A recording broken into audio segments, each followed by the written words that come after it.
नदीम मलिक यांचं नगरसेवक पद देखील रद्द करण्यात आलं। त्या प्रभाग क्रमांक 170च्या नगरसेविका आणि नवाब मलिक यांच्या पुतणी आहेत। कप्तान मलिक यांची ती मुलगी आहे। एनसीपी अजित पवार गटाला मुंबईत त्यामुळेच धक्का बसला। आतापर्यंत एकूण 4 नगरसेवक पालिका सभागृहातून बाद झालेत। एक ठाकरे सेना, दुसरा एनसीपी अजित पवार गट आणि 2 एमआयएमचे नगरसेवक आतापर्यंत बाद झालेत। मुंबई महानगरपालिकेत अजित पवार गटाला देखील धक्का बसलाय। बीएमसी मध्ये बुशरा मलिक यांचं नगरसेवक पद रद्द करण्यात आलंय। देवेंद्र पुन्हा एकदा येतोय। देवेंद्र, आणखी एक धक्का म्हणावा लागेल अजित पवार गटाला मुंबई महानगरपालिकेत आणि त्यामुळे संख्याबळ वाढतंय ते महायुतीचं।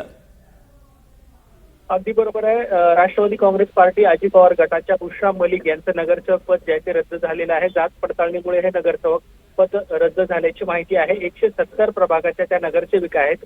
राष्ट्रवादी अजित पवार गटाचे नेते नवाब मलिक यांच्या त्या पुतणी आहेत, तर कप्तान मलिक यांची ही मुलगी आहे। त्यामुळे आता अजित पवार गटाला जो आहे तो मुंबईमध्ये धक्का बसलेला आहे। जसं आपण सांगितलं तसंच मुंबईमध्ये 4 नगरसेवक जे आहेत ते पालिका सभागृहातून आतापर्यंत जात पडताळणीच्या मुद्द्यावरती बाद झालेले आहेत।